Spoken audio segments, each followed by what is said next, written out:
Hi, my name is Adrienne, and I am so excited to be co-hosting my very first collab along with Valerie over at Life with Valerie Rose. She and I were talking, and we were kind of lamenting the fact that we haven't eaten out in a while. We both live in California, where lockdown is still in effect, and we decided to do some copycat recipes, and this is what I have for you in this video. I've got some tasty recipes that are budget-friendly, some that are a little bit more fancy, and if you need dinner ideas and dinner motivation to cook more for your family, hit that subscribe button and become part of my YouTube family. And then don't forget to check out Valerie's channel and then the playlist, which will also be in my description box.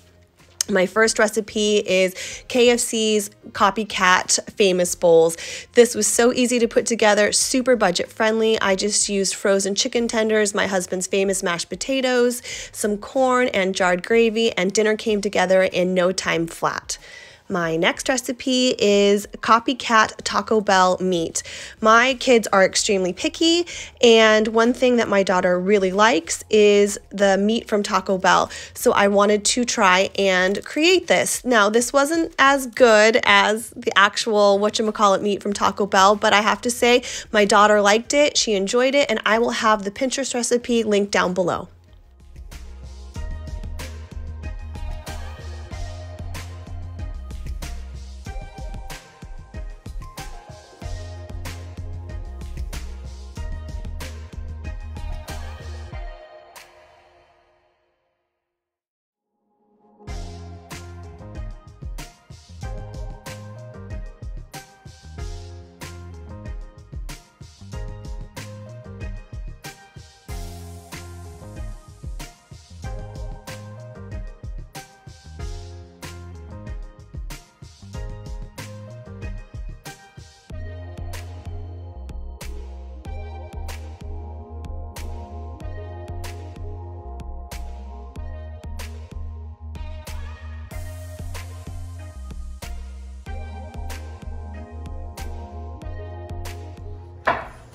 Yeah, baby? Can I get a thumbs up?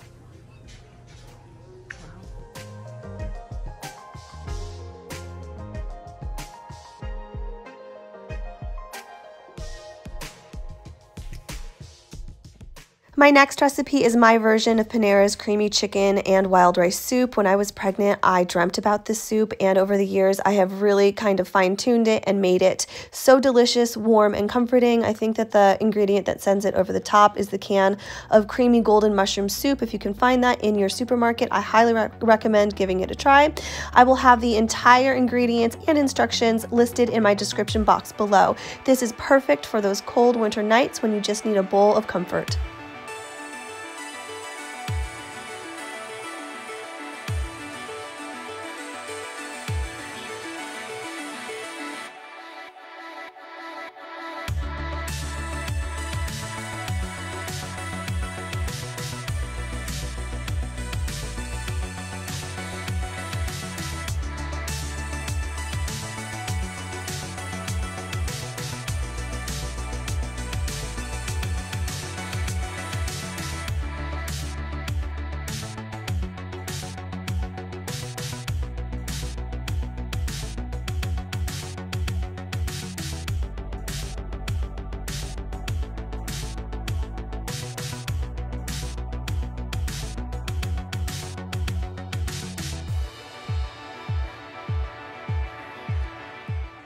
I really love cooking with alcohol in my house, be it white wine, red wine, or even vodka. If you've never tried cooking with alcohol before, I say give it a go. It is so good. It adds such an interesting depth of flavor while not being overly powerful, and I think it just makes your dishes taste just as good as a restaurant.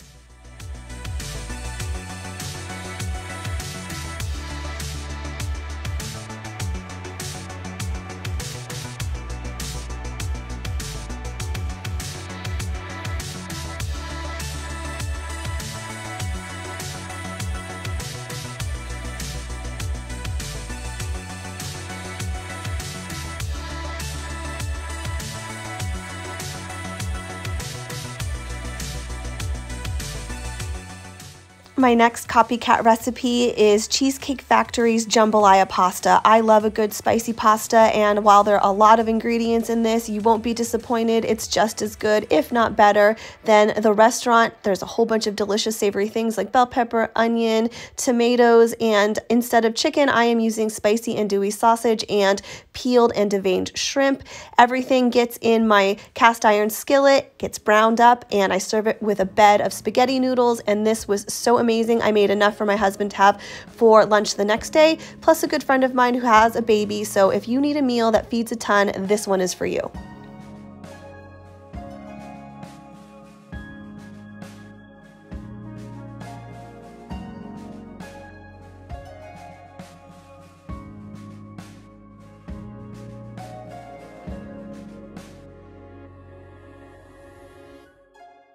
I love this cutting board. It was a gift from my parents for Christmas. I think they got it off Amazon. When you have a lot of meal prep and a lot of chopping, as in this meal, this makes it so easy. Everything is in their own little place and ready to go when you need to start cooking.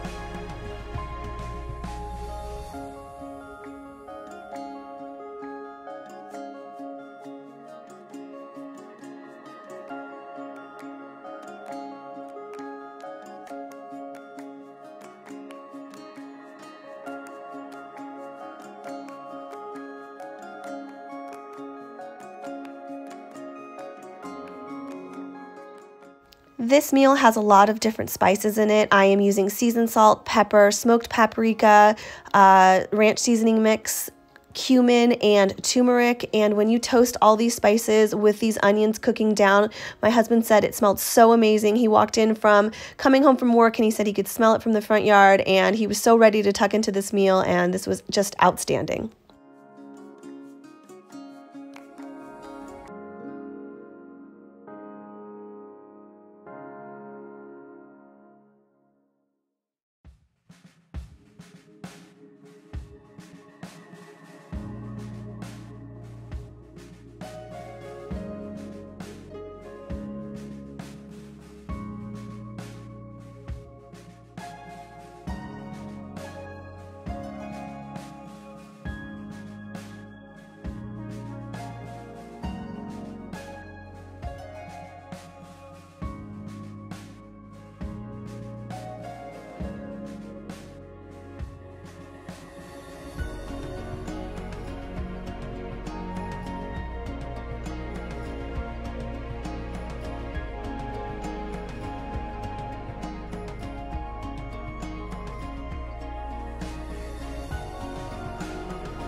My next recipe is also from the Cheesecake Factory, and it's my version of chicken Bellagio. If you've never had it, chicken Bellagio is a breaded chicken cutlet that's been pan-fried, topped with a basil pesto sauce, some arugula with lemon juice on it, and crispy prosciutto.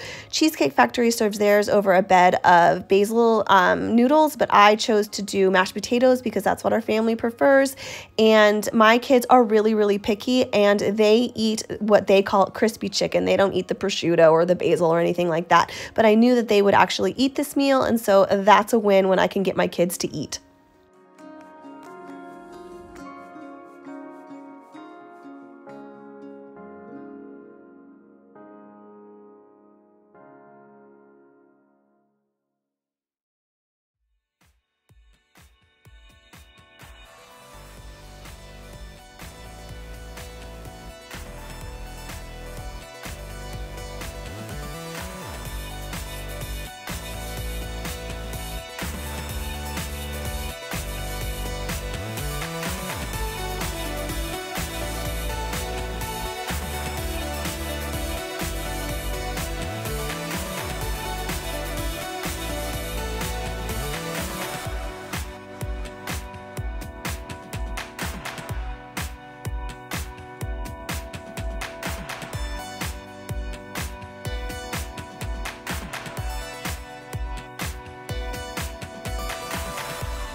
The original Cheesecake Factory recipe calls for using heavy whipping cream to make their basil sauce. I try not to do too much dairy in our house, although I know that pesto has dairy in it, but I use chicken stock because that's what I prefer, but you can really customize this and tailor it to whatever you have in your pantry or whatever your family likes. And then to cook my prosciutto, I am putting it in my air fryer at 350 degrees for about 5 to 6 minutes. And prosciutto is so salty, it's so savory, it's one of my favorites. It adds such an amazing texture on top of your chicken. And that is it for my video. Valerie, thank you so much for hosting with me. It's been a pleasure. Be sure to check out Valerie's channel, which will be linked down below, and the rest of the playlist. I hope everybody is staying happy, healthy, and safe, and I will see you in my next one.